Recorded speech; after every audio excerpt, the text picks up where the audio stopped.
We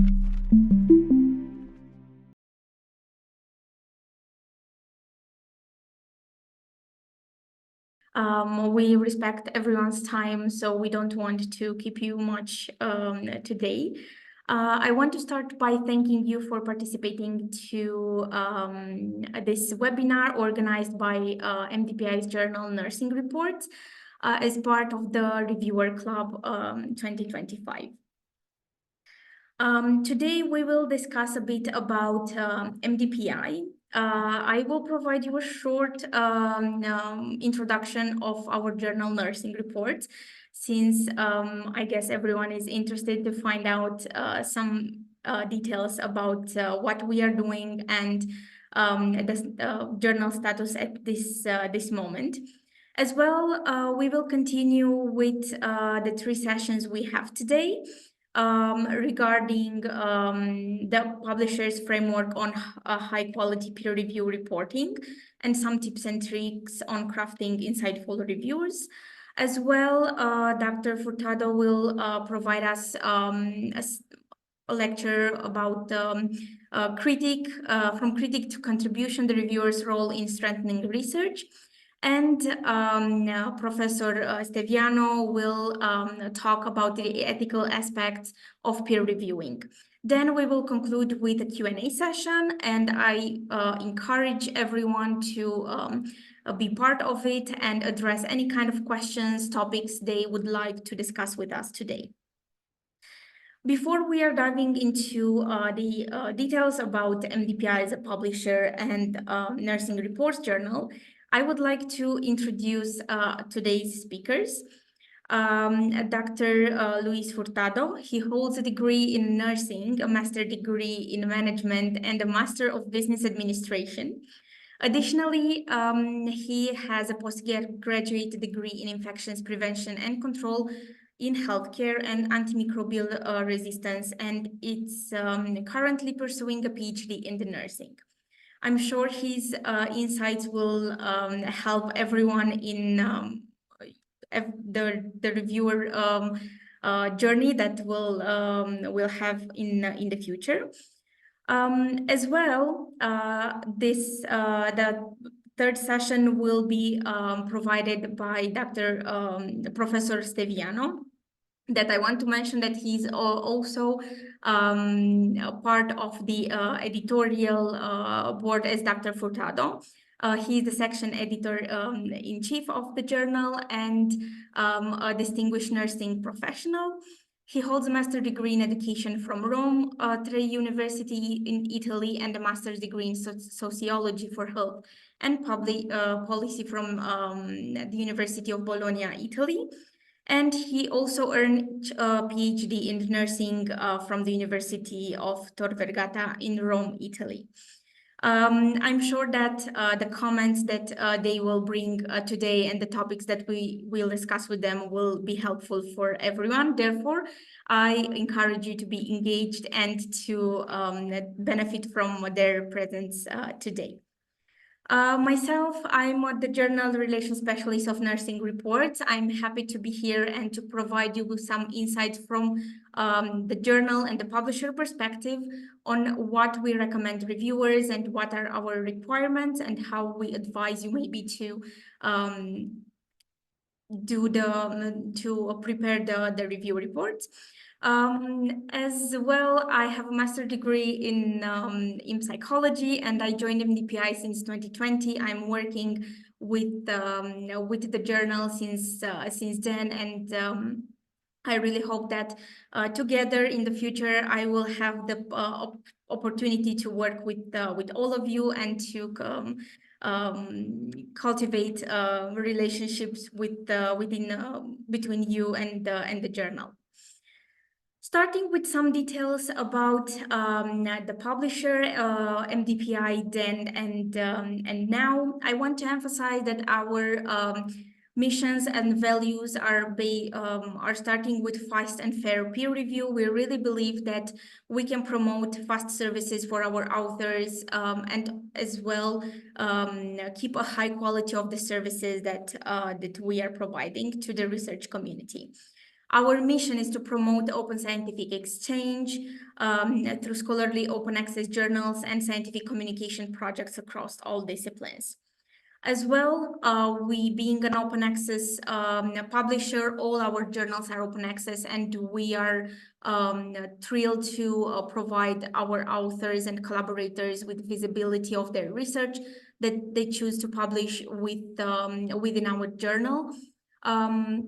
And we are really careful and evaluating carefully all the research that we are publishing, putting an accent on a valid, sound research that should be published in any MDPI journal. As well, we are involved in the research community, and we would like to grow with the community next to us and to offer support to all researchers that need us and choose us as part of their research journey. MDPI started in 1996 with the first journal that was founded officially by Dr. Shukun Lin. And his first mission was to promote open scientific exchange, as I mentioned, and still today we are keeping this mission as our aim to provide services, quality services into the research community. The first journal was Molecules, as I said, launched in 1996, and the journal published chemical synthesis papers. So far, we have more than 400 open access journals that address topics in each field that we consider that has a good that has potential to be part of MDPI and also to become the topic of a journal. We have at least 29 years of experience in the field, and we really hope that during this time we learned how to support the academic community. We as well growth during the years, and we have now a team of more than 5,000 employees that are actually collaborating with all the academics that we are working with, from editors to authors to reviewers, everyone that is in touch with MDPI journals. We like to be part of the academic community, as I said. Therefore, we also like to develop our affiliated societies and research organizations portfolio. So far, our journals collaborate with more than 180 societies. And we really hope in the future to grow this portfolio and to be in touch with more academic organizations. As I said, we have employees all over the world that are trying to be in touch with everyone that collaborates with us and is involved in the MDPI journals, and to offer our support as quickly as possible and to be there to assist you in any way possible. Therefore, we have 21 offices in 12 countries, starting from our latest office in Toronto, in Canada, offices in Europe, in Manchester, Barcelona, Basel, the headquarters of MDPI, as well in Krakow, Belgrade, Novi Sad in Serbia, in Romania, in Cluj-Napoca, in Bucharest, and in Asia, in Singapore, Thailand, China, Japan, and we really hope to have more offices in the future in different corners of the world, as said, to be able to assist you and to be there for you at any moment. We want to be in touch with the community and as well to provide you with high quality services and to be aware of what is happening in the research community. Therefore, we are members and we are collaborating as well with different organizations, being members of OASPA, DOAJ, COPE, Spark Europe, STM, Crossref, Society for Scholarly Publishing, Association of Learned Professionals Society Publishers, Clocks, Orchid, UKSG, and SDG Publisher Compact. I encourage everyone to reach out to us and to recommend any new potential collaborations that they consider that might be a good fit for MDPI as a publisher. We know that requirements are changing, the community is growing, and we encourage you to be open and to communicate with us, and maybe we will be able to collaborate with new organizations and be there for you in any moment. As well, I wanted to bring into your attention the initiatives that MDPI has. We don't have just journals, and we don't offer just services, publishing services for our authors. During the years, we developed 8 more services, starting with site profiles, social network for researchers and scholars, and it helps you find relevant publications, connections within the community conferences, and keeps you updated with the latest events in your network. As well, our platform SciForum that is also supporting today's event. It's a platform that provides online tools to support all aspects of a conference organization and creates an environment for scholarly exchange, discussions of topics of interest, building of networks, and establishing collaborations between researchers and why not organizations. As well, our platform's Chillit, developed to maintained by MDPI. It's a multidisciplinary, free scholarly database that indexes scientific material by extracting the latest data from Crossref, PubMed, and other sources on a daily basis. And there you can search for any topics that you might be interested in, find potential material that maybe you are interested in. We want to cover other author services, not just publishing, as I said. Therefore, we are also trying to be there for you and to provide you with fast services and all manuscripts that you might consider that needs our author services are more than welcome to use this part of MDPI of English proofreading, no matter if they are aimed for MDPI journals or not. As well, as you know, we can also offer you support in accessing this kind of services. If you are interested and maybe you will need our assistance, feel free to reach out to us. The details of about all these initiatives are on the web page of each, and you can find there the contact information, and you can get in touch with our teams that will be there to assist you. Encyclopedia platform is an online reference created and curated by active scholars. It aims to highlight the latest research results as well as to provide a benchmark information for researchers and the general public interested in accurate and advanced knowledge on specific topics. We have also a journal related to the platform, Encyclopedia, and if you are interested, you can dive into the webpage and check more details about it. As well, we are aware of how important it is to have your research ready and published as quickly as possible. Therefore, for some fields and papers that maybe will bring into the community news that can be used by other researchers as well, we've created the platform preprints for all of you that are interested in publishing a preprint before having the paper going through the peer review. Since not the research publishing, it's not just about articles. We developed a platform related to books, MDPI books, that also offers the possibility to publish original books, original high quality series, and standalone edited volumes or monographs. And for those who already are maybe involved with MDPI services, knows that our special issues, when the guest editors prefer to have a published version of the special issue, will be published in printed version, and will be available as well for you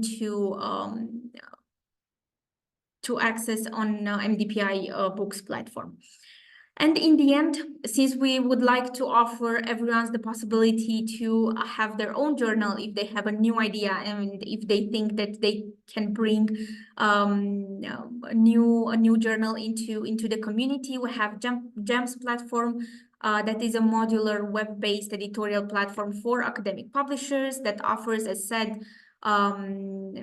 that is actually created as a solution for you to implement and create and grow your own journal, including including also production services. And today's event would have been possible without our journal support, Nursing Report. And as I said, I'm more than happy to provide you with some details about our journal. Some of you maybe are aware already about the journal, and you are already involved in it. Some of you maybe are new, therefore it will be my pleasure to present you some details, a brief introduction about the journal.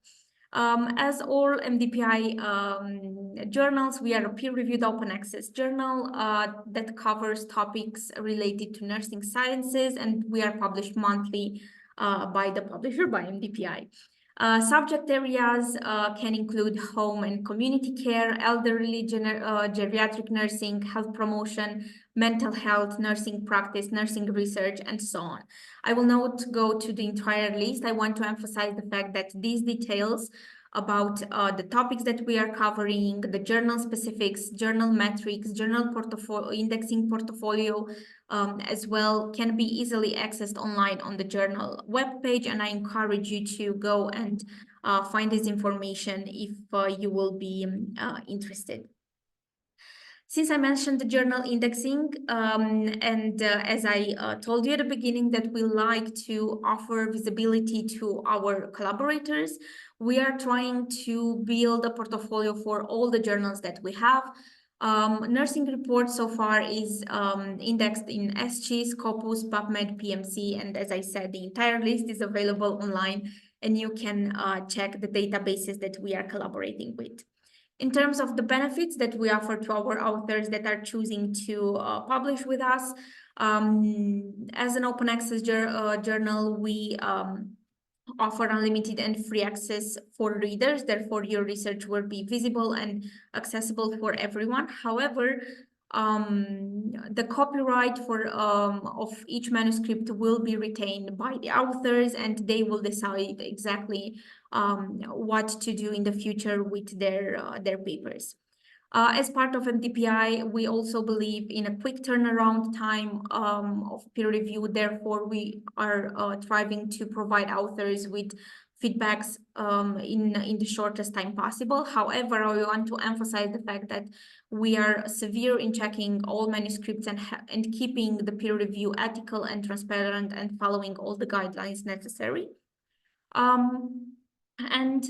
As I said, a high visibility is offered not just for our authors and for their research, but also for all the scholars that we are collaborating with. The journal actually was opened in 2011. That year was the first issue published. However, was acquired by MDPI in 2020. And since then, we have published more than 800 open access articles. And as well, more than 60 are at this moment cited 10 times or more. In terms of the journal metrics, if you are curious as well to find more about this, I encourage you to check our webpage. What I want to highlight now is that we are running with an impact factor of 2.4, being JCR ranked in category nursing Q1. and as well with a side score of 2.5, being ranked in Q2 for general nursing. In terms of processing times, we provide authors with a feedback in approximately 37 days. I want to highlight the fact that each manuscript is unique, therefore each peer review process will be unique. So this is just a median processing time, and from case to case, sometimes numbers might be a bit different. After we are collecting all the feedback and the paper is ready for publication, as you will see in the next slide, we will process it and prepare it to be ready for publication in approximately 3.4 days. I would like to ask you now if you have questions regarding the journal and the publisher. However, I would encourage you to use the Q&A box, and we will address all your queries during the final Q&A session to keep everyone to keep the program smoother, and I promise we will not skip any of your curiosities. So the first session of today's webinar will be related to crafting insightful reviews from our publisher perspective, a framework for high quality peer review reporting. I would like to start by offering you an overview on MDPI guideline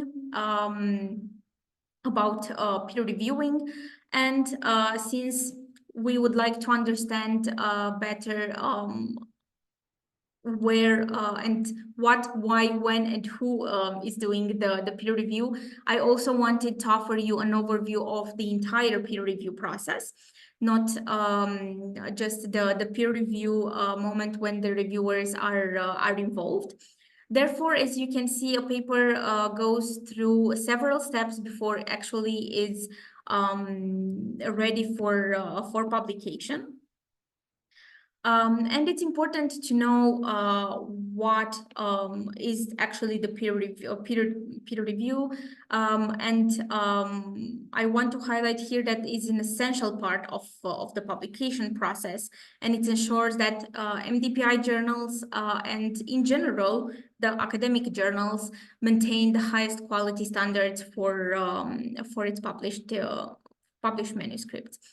All manuscripts submitted to MDPI journals and nursing reports as well are strictly evaluated, and we are going through the entire peer review process, collaborating with different experts.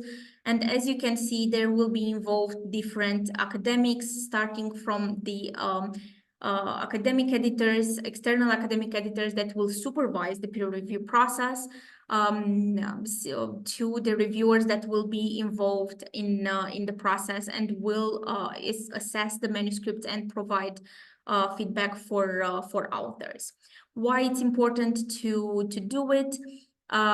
Because we want to publish high quality research. This is the aim of every researcher and every publisher as well.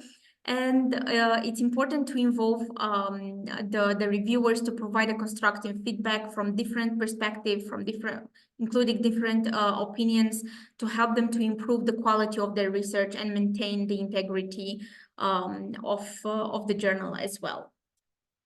And when we are involving the reviewers during the peer review process, immediately after the submission, the manuscripts definitely will be checked by the editorial office that will do a technical pre-check, and we will involve an academic editor that will evaluate the quality of the manuscript and its suitability for the journal, checking the scope of the journal, if it follows the scope of the journal, and it's prepared for peer review.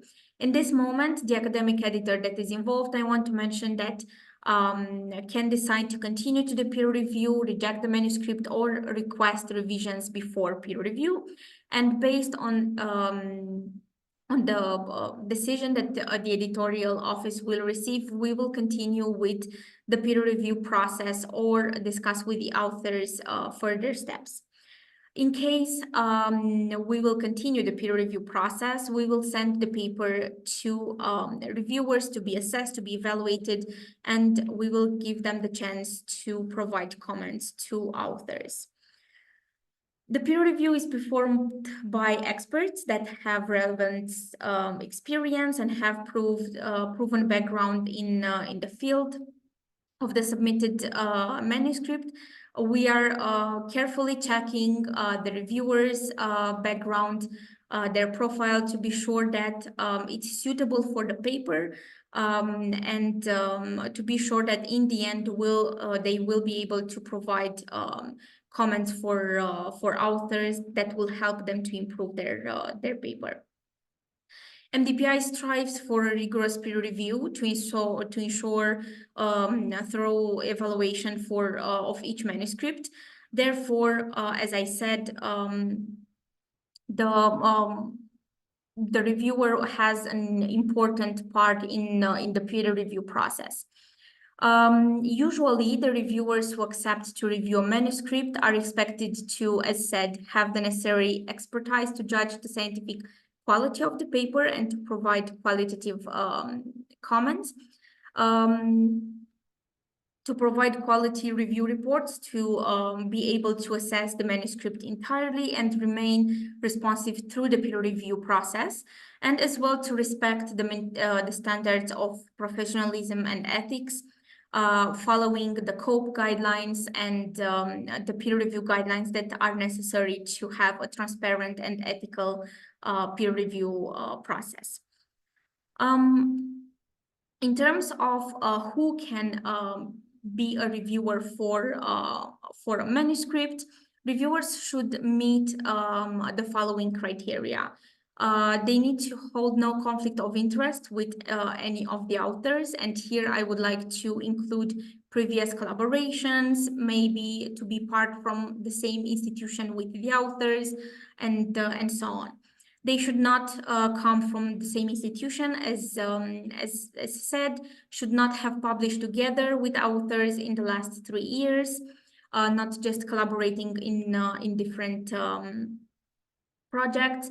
To be qualified to have a PhD or to be MD for, if we are speaking about medical journals, to have relevant experience and proven publication record to sustain their background in the field of the submitted paper, and as well to be experienced scholars in the field of the submitted manuscript, having projects in the area, and to be familiar with the topic, to be able to provide recommendations to authors to improve their manuscripts.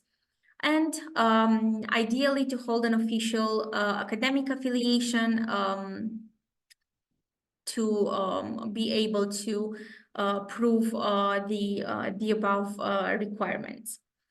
In terms of responsibilities, MDPI, as I said, wants to strives for a rigorous peer review, and we would like also to be sure that the reviewer is capable and will provide a quality review report, and as I said, will remain responsive through the peer review process. And since we believe in win-win collaborations, because we also would like to support the reviewers and to provide them with some benefits from our side, from for their work and the time invested in the journal activities, based on the review reports that they will submit in for the manuscripts where they will be involved. They will receive a discount voucher that can help them to reduce the article processing charges for a future submission to any of MDPI journals if they would like. As well, I want to mention here that the vouchers that they will receive are linked to the reviewer's email address that the reviewer will use when submitting the review report, and can be used anytime after before acceptance of the manuscripts they submitted. In case the paper where they use the waiver will be rejected, the waiver will remain active, and they can use it for a future submission. As well, we will provide you with personalized reviewer certificates. And if you will need and you will be interested to have this certificate, you can download it directly from our platform, or you can reach out directly to the editorial office, and my colleagues will be able to assist you and provide you with the information needed.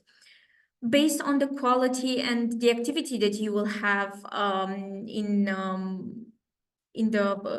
the journal peer review process and the quality of the reports that you will provide, the reviewers can be eligible for to be considered for the Outstanding Reviewer Awards, and they can also benefit from the award in case they will be part and selected during this process. The reviewers as well are included in the journal's annual acknowledgement of reviewers if more than 50 reviewers assisted the journal in the previous year.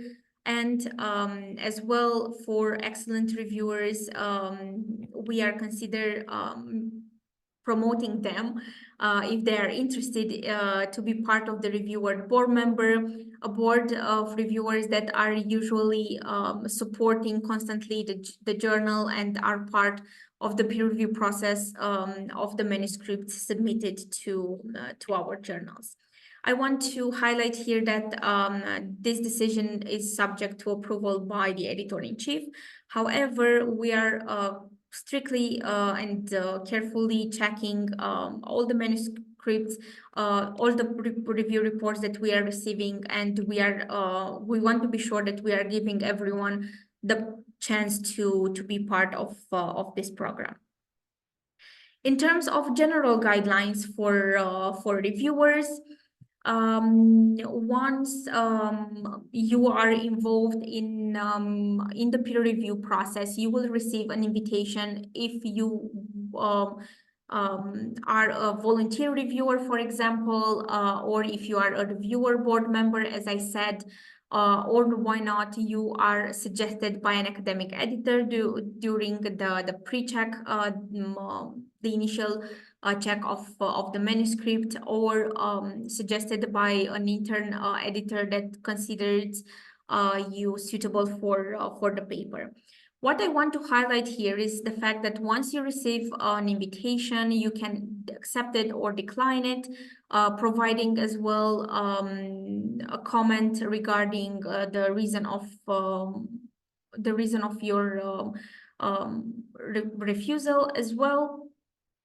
Suggest alternative reviewers for the manuscript if you are aware of scholars that might be a good fit for the paper. And the most important part is that I like to think that we are flexible in the time that we are providing the reviewers for evaluating the paper. Therefore, I encourage everyone to request a deadline extension in case they will need more time to assess a manuscript, and they are really interested in being part of the peer review of that paper. In terms of specific details that need to be taken into consideration before accepting a peer review invitation, I want to highlight the fact that we ask all the reviewers to declare any potential conflict of interest, and get in touch with the editorial office as soon as possible if they are unsure if something constitutes a potential conflict of interest or not. As I said, we would like to have ethical and transparent peer review process. Therefore, we want to avoid any kind of potential situations like this one, and to give you some examples of what we are usually include as possible conflict of interest. As mentioned before, you are working in the same institution with one of the authors or more. The reviewer, you are one of the co-authors, you are a collaborator, you are working together in a project with one of the authors or more in the past 3 years. If you have a close personal relationship with the authors, rivalry or antipathy to any of the authors as well. We want to respect anyone's opinion, but as well, as said, we want to offer a transparent peer review. Therefore, we would like to avoid any kind of situations where there might be a conflict of interest. As well, we can mention here the cases when the reviewer may in any way gain or lose financially from publication of the manuscript that needs to be assessed.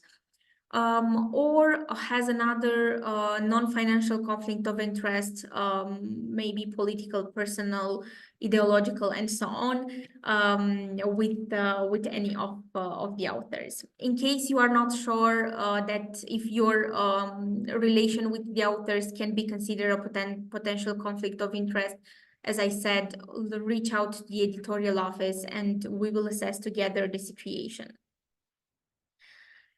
In terms of the peer review report,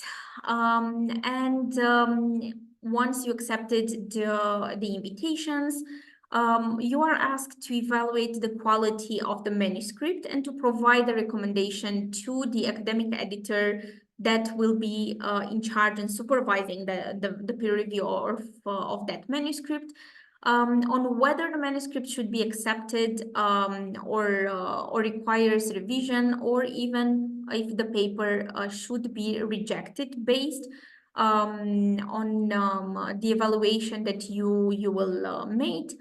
As options for these recommendations, the reviewers have four choices: to accept in present form the paper when the manuscript is ready for publication, to accept it after and recommend minor revisions when we are talking about corrections to minor methodological errors or text editing and so on. Reconsider after major revisions when there are needed extensive revisions in the methodological area, when the authors should do additional experiments and so on.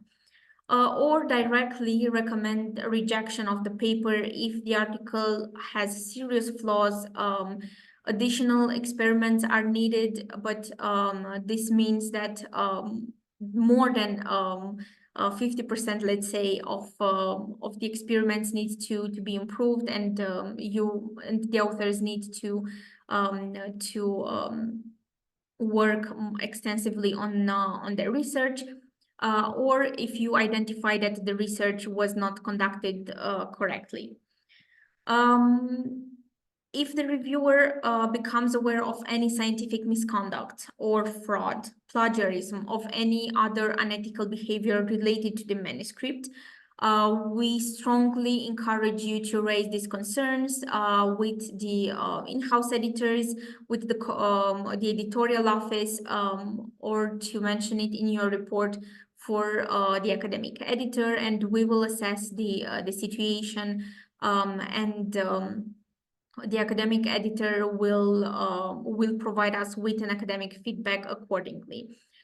During the initial check of the paper of the manuscripts, we will also do our best to check these details. but we are also relying on the reviewers and our academic editors to have into consideration these aspects while they are evaluating the paper. Moving forward and talking about the structure of a review report, we would like to offer you some topics that you can have in mind while you are evaluating the manuscripts. The following aspects are strongly recommended to be taken into consideration, starting from the novelty of the paper to check if the question of the manuscript is original and well-defined, if the results provide an advancement of the current knowledge, and if the paper brings something new into the field. As well, even if the academic editor will check the scope of the paper, if it's suitable for the journal, we encourage the reviewers to do it as well and to let us know if from their point of view the manuscript is suitable or not for the journal. The paper significance, we are encourage you to see if the results are interpreted appropriately, if they are significant, if all the conclusions are justified and supported by the results, as well if the hypotheses are carefully identified as such. The quality of the manuscript is also important. We want to know if the article is written in an appropriate way, if the data and the analysis are presented appropriately by the authors and are discussed as well, and are there the highest standards for presentation of the results used, anything that can be determined as the quality of the manuscript needs to be taken into consideration. The scientific soundness is another factor that you should have, the reviewer should assess. Is the study correctly designed and technically sound? Are the analyses performed with the highest technical standards? Is the data robust enough to draw conclusions? Are the methods, the tools used, the softwares as well described with sufficient details to allow another research to reproduce the results and so on? And as well, you can also check if the raw data is available and corrected when where applicable. Another important part is the interest to the readers. This needs to be checked if the paper is represents an interest to the readers, the targeted audience. Are the conclusions interesting for the readership?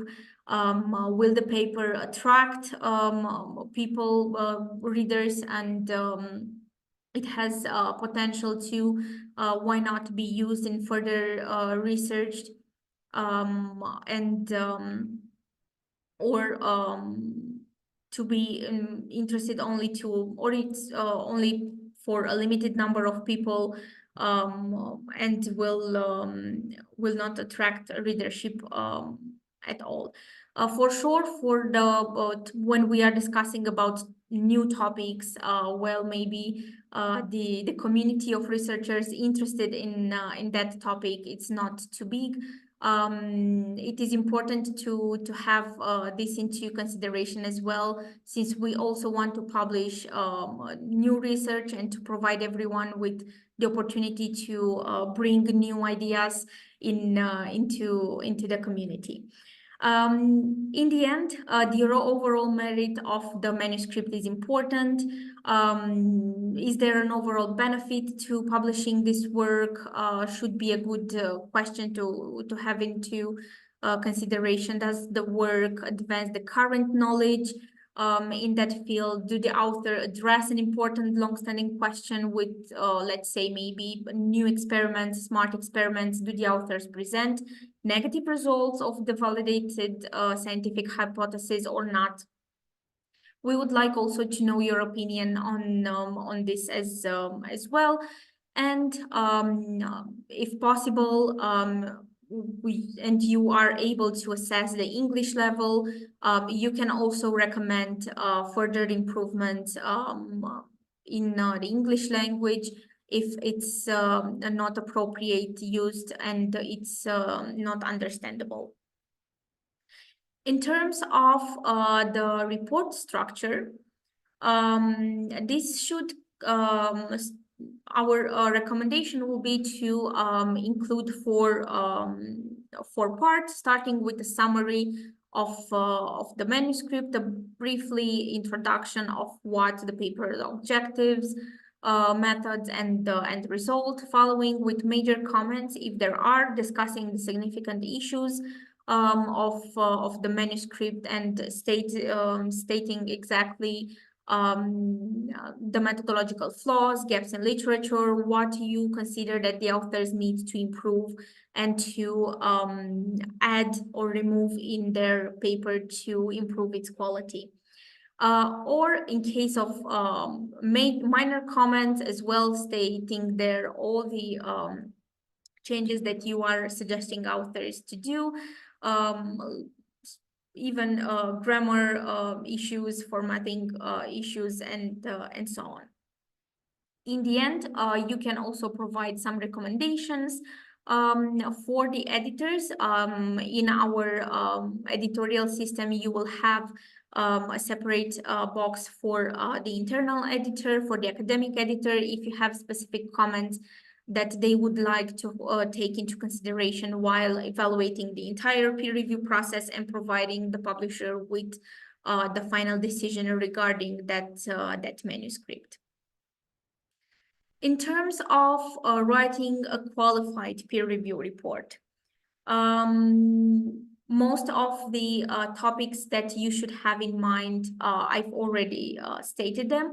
We just wanted to offer you an example of what you can have in mind, for example, as general questions when you are preparing a review report for a research article, starting answering to the question related to the novelty, as I said, if it's the manuscript clear, relevant for the field, as well checking the cited references to check if there are recently published papers and they are relevant for the manuscript.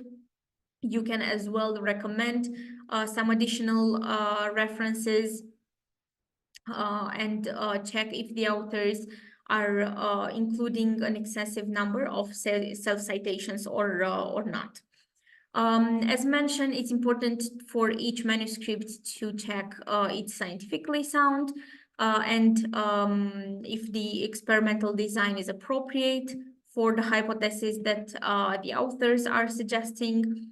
As well to check the manuscript results, if they are reproducible, if the authors bring something new into the community and make it clear for maybe for future researchers. Checking as well the figures, table, images, everything that it's included in the manuscript, if they are properly prepared, if they are clear enough, if actually they are offering important details that will sustain the data in the manuscript. As well, the conclusions, if they are consistent with the evidence and arguments presented. And in the end, an important part of the peer review process to evaluate the ethics statements, the data availability statements, to ensure that they are adequate and the authors provided all the informations and followed all the rules of peer review. As well, when we are discussing about a review report for a review article, since a journal can publish different types of papers, maybe the questions that you will address will be a bit different, starting as well with the topic of the paper, with the idea described, if it's clear, if it's comprehensive, and if it's relevant to the field. As well, if there are similar review published recently, and if yes, if this paper that you are reviewing brings something new or not into and represents an interest to the scientific community or not. If the references as well mentioned in the manuscript are recently published, if the authors are including self-citations or not, and if the references mentioned are relevant for the manuscript itself or not. Statements and conclusions drawn into by the authors needs to be coherent as well, and supported by the listed citations. And in the end, even the review articles will include figures, tables, images, and so on that needs to be assessed during the peer review process. I want to highlight the fact that the content of each review report will be rated by the academic editor that will supervise the peer review from a scientific point of view, as well as the general usefulness to the improvement of the manuscript. And as I said, these evaluations will help you as a reviewer to access more benefits, to be part maybe in the future on the to be considered for the reviewer board of the journal, or be considered for a journal award for reviewers. In terms of internal quality check of the review reports and what also the academic editors will take into consideration, we discuss here about template review reports, fake review reports for those review reports that are that you can see from the beginning that are not properly prepared, and the reviewer didn't actually evaluate the manuscript, provided just general comments, and didn't provide any insightful idea for the authors. The editor, the internal editor, and also the academic editor will look and check if there will be inappropriate comments that can be misinterpreted by the authors as well, since we are talking about an online communication that can be easily misunderstood, and we encourage all reviewers to take care of the tone that they use, to be polite, and to provide the positive comments, but also the negative comments in a empathic way, and to take into consideration that on the other side there are people that are maybe very involved in the research, in the paper, in the process, and some comments can be easily misunderstood. The quality of the comments is very important, and it will be taken into consideration while evaluating the quality of the review report. As well, if you would like to add to recommend references, you are free to do so, and we encourage you, especially if you think that the paper should benefit from this recommendation, to do it. But please be careful on keeping the confidentiality of the peer review, since MDPI runs single and double-blind peer reviews for its journal, and it's really important to keep the confidentiality of the reviewers as well of the academic editors that are evaluating the papers. we are also checking the potential artificial AI reports that can be submitted by the reviewers. Usually, there are some indicators that can signal the fact that AI was used in preparing the review report. Usually, for example, if we are observing general comments, repeated phrases, and rarely have those reports that rarely have criticism, as well. The report format can be identified usually sometimes as an AI review report if the reviewer used these tools.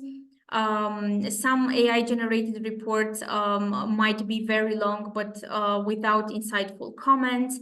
And we are carefully checking all these details to be sure that the authors in the end are receiving qualitative feedback that can actually help them improve their manuscripts. In terms of where MDPI stands in using the AI tools, we cannot forbid from the beginning the use. However, we are requiring everyone to state if they involved any kind of tool, even when the reviewer would like to check the grammar of the review report. They should state that they use that tool in making the review reports while they are submitting it in the editorial platform. Once we are collecting the feedback for the academic editors as well, all the review reports will reach to the authors, and they will consider all the recommendations that you will provide. Therefore, we are we would like to provide them with qualitative feedback in the end, to have a qualitative paper for publication. I would like to ask you if you have any questions regarding this topic and the guidelines provided by MDPI in terms of the review report. If not now, as said, I encourage you to use the Q&A session and the Q&A box, and we will address the questions by the end of all sessions. Okay, if not, I would like to further ask Dr. Furtado to continue with the second session of the webinar. So, good afternoon to you all, and I want to thank Bianca for the introduction, but also for the invitation to be here as a speaker in this webinar. A brief note before starting: I'm still recovering from a recent respiratory infection, so my voice may be slightly affected. I ask for apologize in advance. So, what's bringing us here today? As peer reviewers, we traditionally focus on criticizing manuscripts to upload quality. In this matter, I wanted to discuss how we can expand the role, moving beyond just finding flaws and actively contributing to better research. This is why we do peer review, to do better research, to help authors and to help ourselves also as reviewers.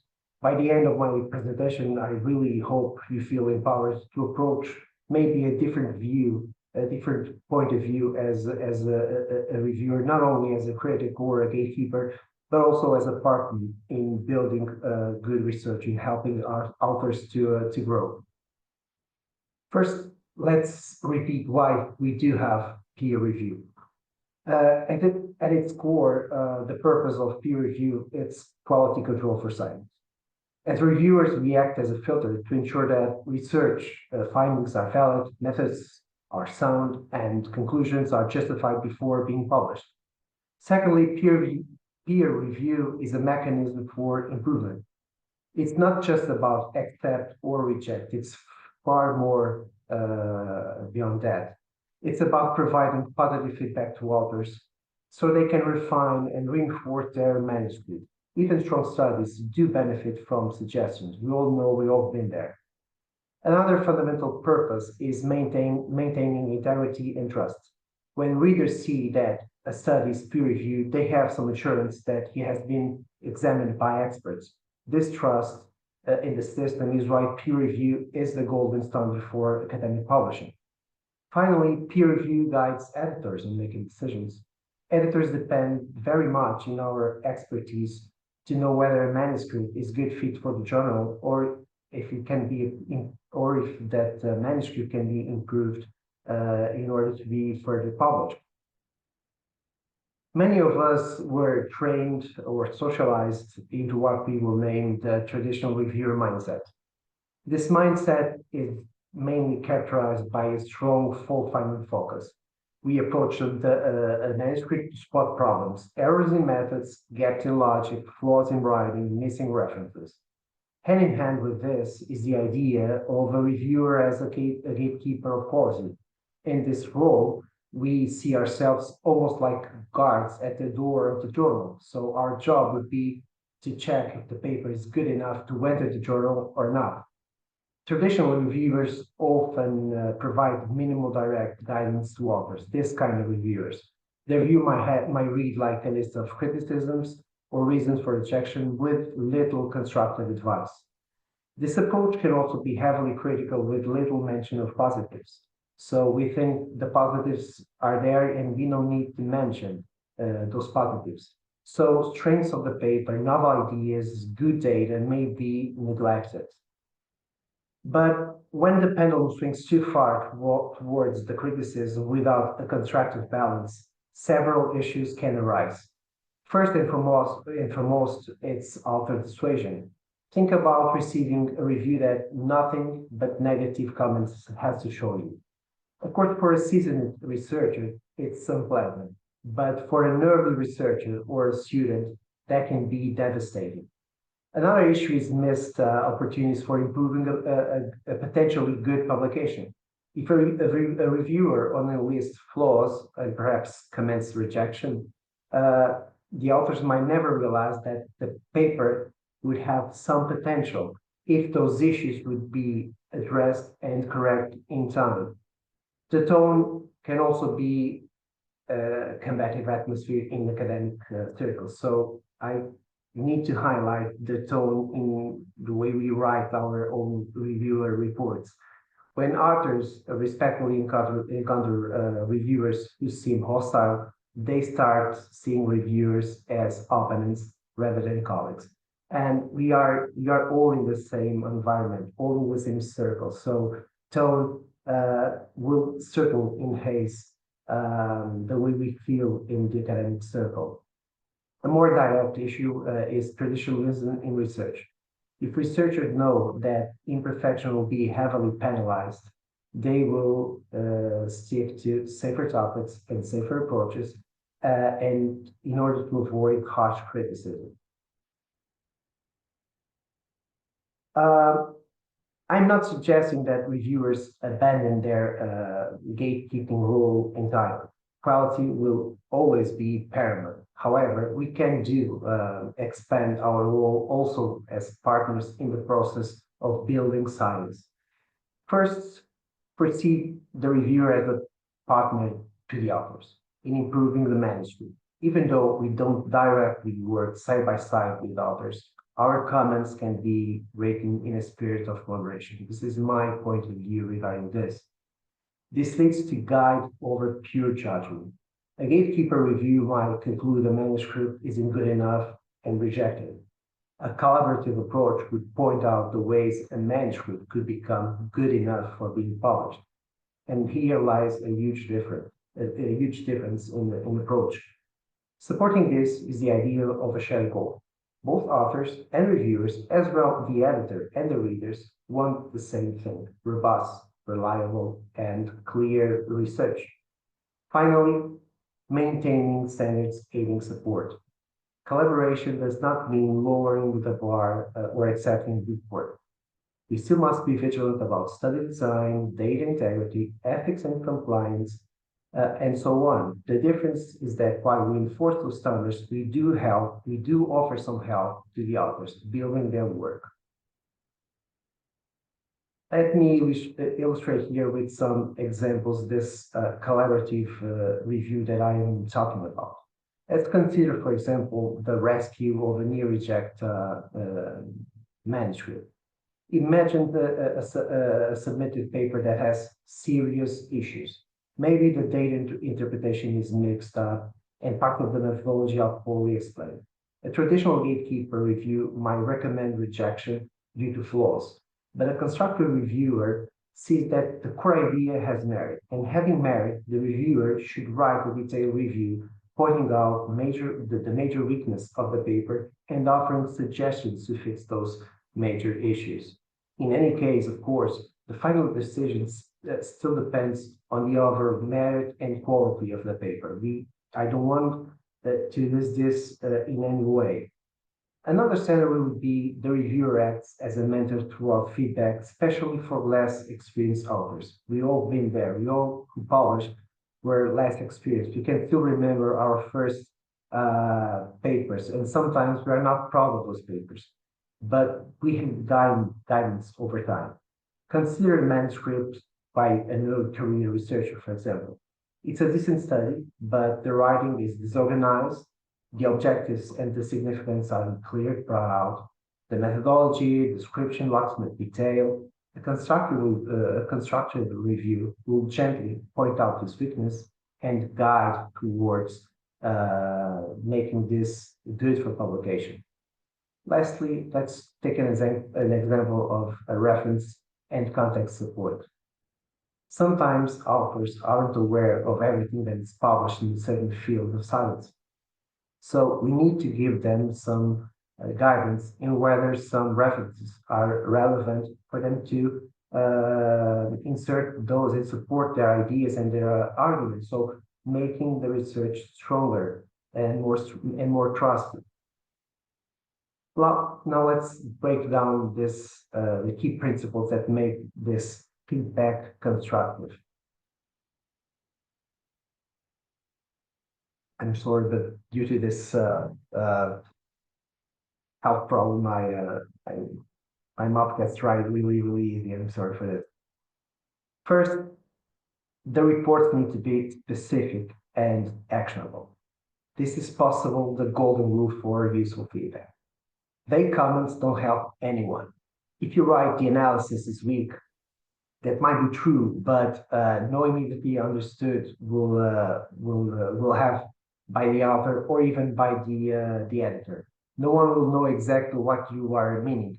You need to be more objective and very specific regarding what is weakness or what is in fact weak in that manuscript.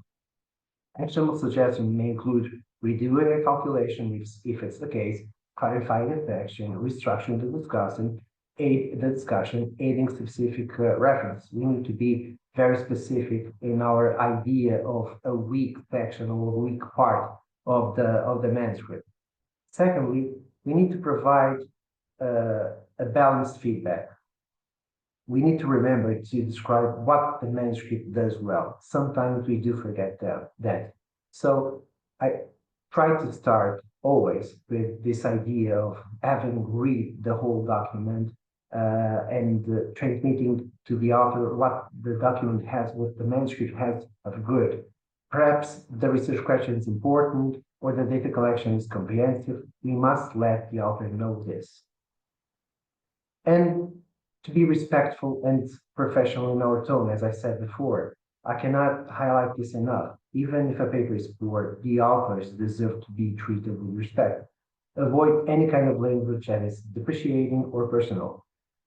This way, we will be focusing on the content and not on the author's competence. It's not our place to judge the author's competence. And then provide clear rationale for your critiques. Don't assume the authors or the editor immediately see why you are making that criticism. Providing the rationale accomplishes two things. First, it educates the authors, and this is so important. And it makes your review more convincing and valid. And lastly, always frame comments toward improvement. This is, of course, more than a mindset, but as you write your comments, bear in mind that you want to help the authors improve their work, even if that manuscript isn't published in that same submission. Adopting a constructive approach in peer review doesn't just help individual papers or authors. In my opinion, it has a wide, broader positive effect on research quality and on the academic community as a whole. First, it brings out stronger publications. When reviewers provide in-depth, constructive critiques, the revisions that follow often generally makes a paper much better than the original. Errors get corrected, arguments get sharpened, methodologies get fine-tuned. The end product, I mean, the paper published is far more robust. Next, there is author development. Good reviews serve an educational function, as I said before. Detailed feedback essentially teach authors how to better do research and write scientific papers. Then we have the advancement of science throughout publishing worthy studies. A strict gatekeeping approach might discard studies that have flaws, even if those flaws were fixable. So constructive reviewing aims to fix and forward the work when it has merit. The thing here is always the merit and the quality of the manuscript that is submitted and is under evaluation. Finally, there's a positive peer review culture. When authors frequently receive fair reviews, they trust in the peer review process, and we don't want to make them don't trust the peer review process. They see us as a collaboration rather than just an obstacle to their publications.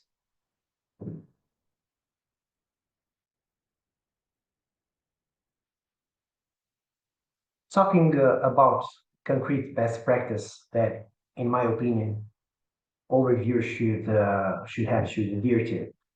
I will start with honesty and ethics, but I will not take too long in this domain since Professor Alessandro will approach this topic. But just to say that as reviewers, we do our part to ethical standards. If you have any conflict of interest, you must disclose that. And I would say that in peer review, the ethical practice is to be upfront. If in doubt, do tell the editor. Do talk with the editor. I will now speak about the a structured evaluation of the report. A well-structured review is easier for authors and to editors to digest and to act upon. Start with a brief summary, in my opinion, as I said before, with the general impression of the manuscript. This could be understood by the authors as you have given time to understand their work and will set the stage for your deeper evaluation.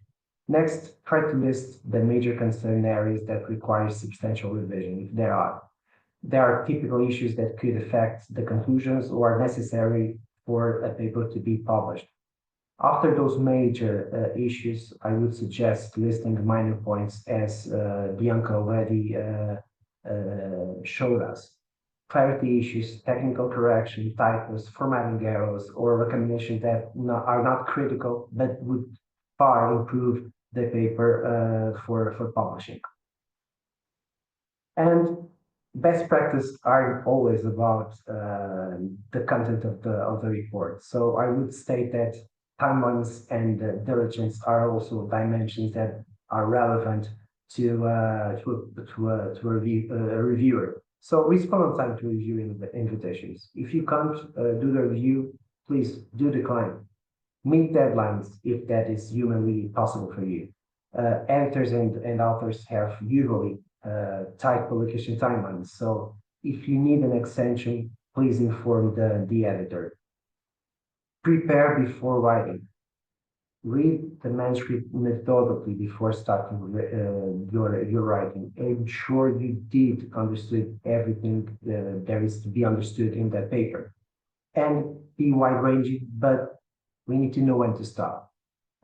We will not rewrite the paper for the author. And sometimes when it's really our field and we are very passionate about a manuscript that is being written in our field of knowledge, of research, we do feel that this temptation to add more. No, we have to do that. We have to help the author, of course, but we cannot rewrite the paper for the author. Of course, as reviewers, we also face challenges, even with best guidelines in place. I would say that the biggest challenge for us all is time and workload. Being a peer review, it's not a full job. We all do have our primary positions, and I would say that it's a kind of work for love that we do. So managing time is crucial. As a reviewer, one should normally accept as many assignments as one can handle properly. So again, if you cannot review the paper, please decline that assignment. Next, I would say that maintaining objectivity. As humans, we are easily committed by biases. So perhaps some author is referring a researcher that we don't agree to, or the paper comes from an author from a country with less resources, for example, and automatically we tend to find that the research is not that strong. We need to neutralize those that kind of biases. Although I do understand that sometimes that is quite a challenge. Handling poor quality papers can be also a challenge. Sometimes we do get a manuscript that is just too difficult to review constructively because it's serious flaw and badly written. Of course, rejection will be the thing to do with a paper of this kind. However, as reviewers, I do believe that we need to give some guidance to the authors, give some positive feedback on what we could tell, the different ways they could approach to enhance the quality of that manuscript, even though it's being rejected at the moment. And also the lack of recognition. Of course, historically, this is changing, of course, but historically, peer review is anonymous in most journals and not something that gets us as reviewers immediate awards. So sometimes it's a very, very anonymous and lonely work. And there are also the emotional aspects and uncertainties. Of course, at least for me, thinking that I have a play in someone's work, if that work will advance or not, it can be a bit heavy at a point, of course, especially when you understand there are new researchers or they're starting their career as researchers. So I want to reinforce here the core message of my talk.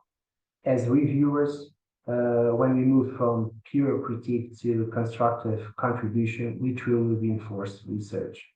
By adopting this mindset of being the collaborator, a partner in the science process, we do upload rigorous standards and help authors to elevate their studies. Always aim, in my opinion, to make a contribution, not just a critique. thank you for your attention and always. I am of course available for any questions now or after. Thank you, Dr. Furtado. If there are no questions that would be addressed now, we can move to the next session. And as said previously, we can address everything during the Q&A session. Therefore, I would like to ask Dr. Steviano to step in and to talk with us about ethical aspects of peer review. Dr. Steviano, I guess you are muted and we cannot hear you. Hello, sorry for that. And I would like to Mhm. acknowledge Bianca and Dr. Luis Furtado for their splendid information that was given during the previous interventions. And so, they touched all the relevant aspects of peer reviewing and many aspects are very are sometimes difficult to manage, but and one of these aspects is ethics, because this is very important, not just as a reviewer but as a researcher. And I would like to begin with this honesty and ethics that was mentioned by Dr. Furtado, to maintain confidentiality during peer reviewing, to declare conflicts of interest, and remain unbiased. These are very three crucial aspects of peer reviewing, because when you don't maintain confidentiality on the papers that you are reviewing, it's a big flaw. And also, if there is a conflict of interest, and for example, the authors of the papers and you were involved in that kind of research, is not suitable to be involved in peer reviewing. And also you have to remain unbiased when you judge the research of other faculties and other researchers. But apart from this, I would like to stress the pivotal role of a researcher and the ethical aspects that are involved in this pivotal role, because as a researcher, you are the main instrument of your research. And as the main instrument of research, a researcher should be of the utmost ethical attitude towards research. So I can tell you something about my personal experience, because apart from being editor-in-chief or associate editor, or I've got different roles in different journals, I was peer-reviewed many times. And for example, I remember very well when the ethical attitudes of some peer reviewers weren't so good. And I submitted a qualitative paper to a journal, and this qualitative paper was judged inappropriate for the journal. And the explanations that were given by the reviewers were kind of poor, and because these reviewers didn't understand the topic that we were treating in the kind of research. So this is to say that when you don't feel confident to have a peer review on a particular topic, it's always better to state that you are not competent in that topic. For example, if if you are not very competent in some statistical methods, you should seek the help of statisticians or people who knows very well this kind of techniques. Anyhow, sometimes it tends that to be a reviewer is difficult, but also rewarding, because Bianca was mentioning very well, there are also awards sometimes, and you are recognized, even if sometimes the process is a little bit long. But this is very ethical not to have adventures in fields you are not competent. And peer reviewing is a great means to understand and to learn things. Because, for example, I was always fascinated by the different methodological issues that are involved in all the empirical research. And I have learned a lot of things about methodology, especially quantitative methodologies, reading papers and peer reviewing them. Now, when I grew up a little bit from a novice researcher to a more mature researcher, I try to not to to pick the right papers because I'm particularly interested in some particular fields, but especially for young researchers. To have some peer reviewing is very important because to read papers is the best way to learn and to progress in your career. So, and also during peer reviewing, everyone can learn from other empirical research, not just methodologies, but the way these faculties state objectives of they have a discussion or they present results or the conclusions or the limitations or even the supplementary files, if these supplementary files are informative or there are not supplementary files. So I think the peer reviewing process is crucial to develop skills and competencies as a researcher. And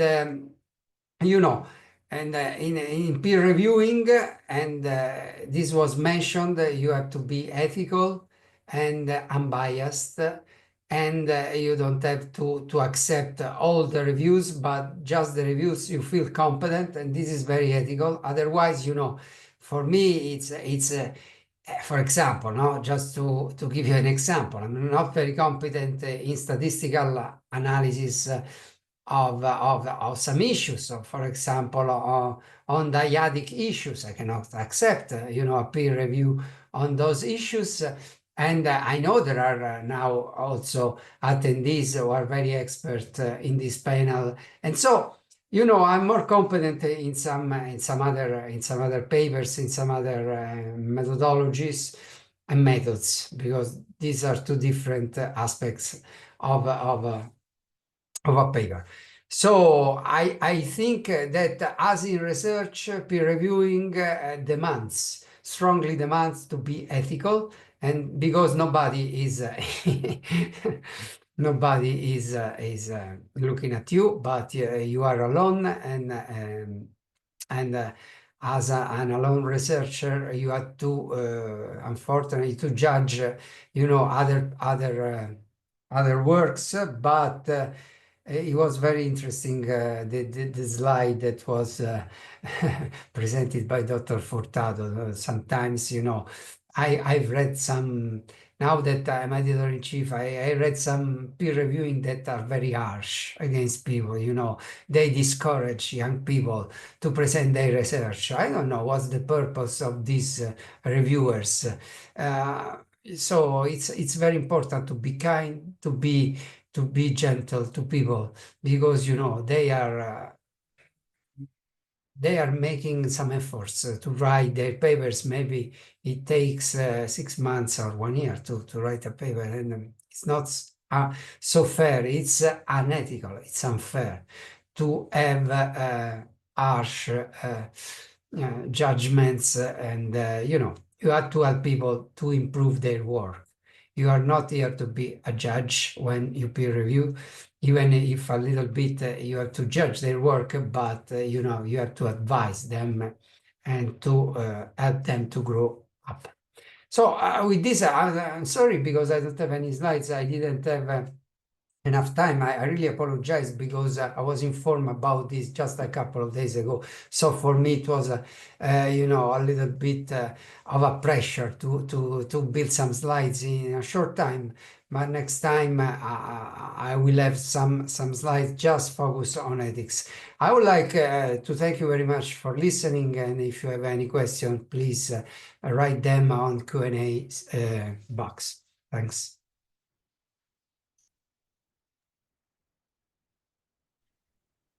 Thank you, Dr. Steviano, for your input. I think all the ideas discussed today will help future reviewers in the process. We can start the Q&A session, and I would like to invite our participants to dive in and to address their curiosities. Not just in Q&A box. You can open your mics now if you would like, and discuss with us. If not, I would like to start by addressing some of the questions that were in the Q&A box that I also would like to answer live, since I know that might be an interest for everyone. An anonymous attendee asked us what is the policy on APC waivers for authors from low middle income countries. From MDPI perspective, from nursing reports perspective, I want to highlight the fact that we are continually searching for new ways to support the academic community. Our collaborators here can confirm that we are asking constantly about the obstacles that maybe some researcher have in publishing their research, and maybe new ideas from their point of view as well in how we can support everyone. We know that low middle income countries have this obstacle on covering the article processing charges. Therefore, we are trying to do our best to provide many ways on how the authors can reach to us and to gain waivers that they can apply for the APC. First, if we are talking about experienced scholars that have a background in the field of a manuscript and they are interested to review, for sure they can apply to do the peer review of the manuscripts that we have submitted. I want to also mention here the fact that on each journal webpage, you will find a tool to apply to become a volunteer reviewer, an opportunity that every scholar can have and everyone can apply. Then the profile will be evaluated, and we will do our best to match the field of the scholar with the papers we have submitted. This is one way to obtain a waiver to be used for the article processing charge. As well, MDPI runs the EOIP program, the Institutional Open Access Program, where we are collaborating with institutions, with universities, where the authors might be affiliated, and based on these collaborations, they can also obtain up to 10% discounts on the article processing charges that can be combined with the reviewer waiver that they might have. And as well, in the end, we can discuss about the journal awards, where the scholars can win some waivers for the article processing charges. And in the end, if they really need our support and they couldn't access any of these options, they can reach directly to the editorial office, and based off the budget that the journal has at the moment of the request, we can assess together, and we will see if we will be able to provide authors with the support. I hope this is a satisfying answer. I want to mention here that if you would like further clarifications for all the questions that we are discussing, feel free to reach out to any of us by email as well, and we can continue the discussion. As well, another question addressed by a participant is why the peer review typically as an unpaid process is an unpaid process despite its critical role in maintaining the quality and integrity of academic research. I would like to ask if Dr. Furtado or Dr. Stiviano would like to join and answer this question. Of course, their I have an point of view. opinion. I have an opinion. I'm really, honestly, I'm really good with what we have now. To be paid or to be dependent of a payment, that could raise a lot of issues, a lot of questions about essentially our independence on the whole process. And I think now we have a very balanced situation.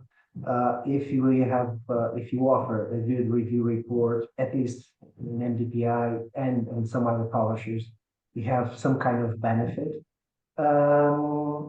And honestly, I do think it's a good model. I was, of course, when this was first introduced, I was happy, of course, because to see many review reports produced with just a certificate. Of course, we do want that also for our CV, but having the possibility of having vouchers or a discount in a future publication, I think it's a good balance and not a thing that it's a full paid job or fully paid role, which I think it's not the way. Thank you, Dr. Furtado. As well, from our perspective as publishers, for example, I just want to highlight the fact that it's easily to be biased in the moment when there is a certain reward, a certain payment for this process, and it can also raise a lot of questions related to the transparency, the ethical aspects of a peer review process while we are discussing about involving a payment in this process. Therefore, I think each publisher, each journal can evaluate if they would like to offer any kind of benefits for the reviewers. But at the same time, I think everyone and I'm bold, let's say, and I will put on the table my personal perspective. I think it's important to have in mind that if you are helping your peer will help you at some point. And it's mutual collaboration in the research community. Another question is related to the benefits associated with the process of peer review in the context of an open access journal, as opposed to traditional journals. I will assume that traditional journals include all non-open access journals. And as said, each own journal publisher has the option to provide any kind of benefits that they think are suitable for the peer review process, if they would like to encourage the reviewers maybe to be more involved in the journal activities or not. I think the main difference remains in the outcome of the peer review process itself, not just the review, the evaluation of the manuscript and the preparation of the peer review report. The outcome that in the open access journals, for example, compared with the non-open access one, is free, accessible for everyone, is visible, and it's easily to be accessed not by the readers, the ones that want to just be informed on the latest news in their field, but also the ones that would like to improve the research that is done and to bring on the table new ideas and to continue diving into a specific topic, and they can easily use the research since it's open access. I think there are also other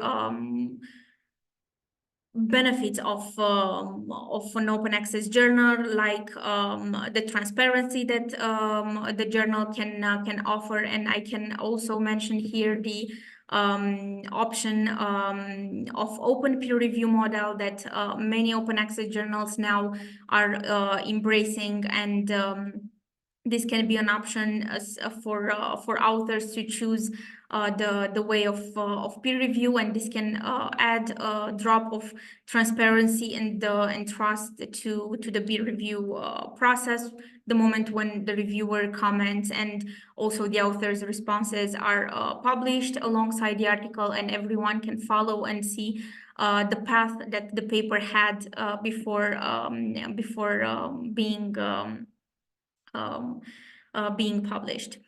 As well, it's easy to provide new ideas and to do innovation in each field when we are talking about open access journals, since it's as I said, it's visible and easily to be accessed by everyone. In the end, since the difference stays more in the outcome rather than the benefits that the reviewer will receive for its involvement in the peer review process, I guess the recommendation is to for each reviewer to evaluate exactly the benefits that they will have, and to be involved in the peer review process that they feel most comfortable with, and they would like to support. Let me tell something. So we are always talking about this paid or the reward. We all have the choice to say no. So sometimes we do forget this, and from time to time, even for a viewer, we need to step back and don't do any reviews for some time, and then at least with me, it works like this. I miss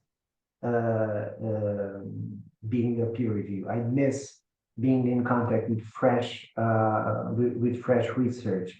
I miss being in contact with those early career researchers that are seeking an opportunity to publish first. As I said on my presentation, it's a job of love and duty at the same time.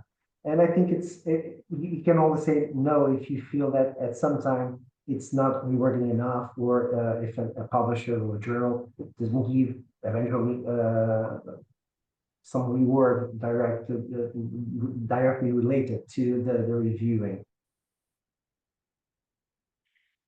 Thank you for adding these clarifications. It is important to have multiple perspectives from publishers, for the ones that are involved in publishing and the editorial part as well, from scholars, from academics that are directly involved in the process, that are also doing these activities. As well, we have another comment, let's say, more than a question from another participant that says the absence of remuneration for review articles may facilitate potential fraudulent behaviors by reviewers, particularly when they gain advantages through the citation of their own prior research. Indeed, it's a point of view that can be taken into consideration. I would like to ask our participants if they would have additional questions at this point.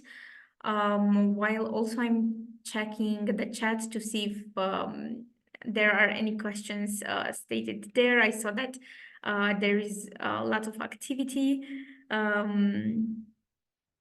And I would like to thank you all for the involvement in this this event. At this point, I think we addressed all the questions.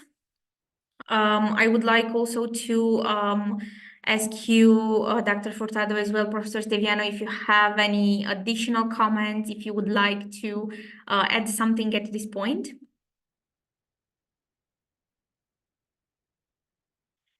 If not, I would like to thank you everyone for participating. Our speakers for taking the time to be with us and to share their insights, as well our participants to for being involved in the process and being here with us during the entire sessions.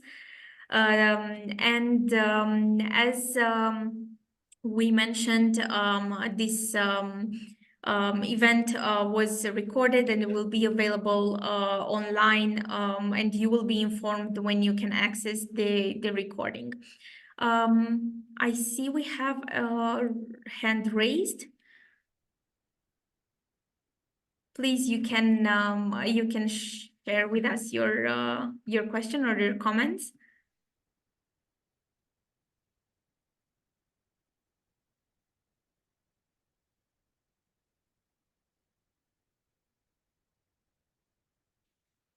Maybe it was just a technical error. Regarding the future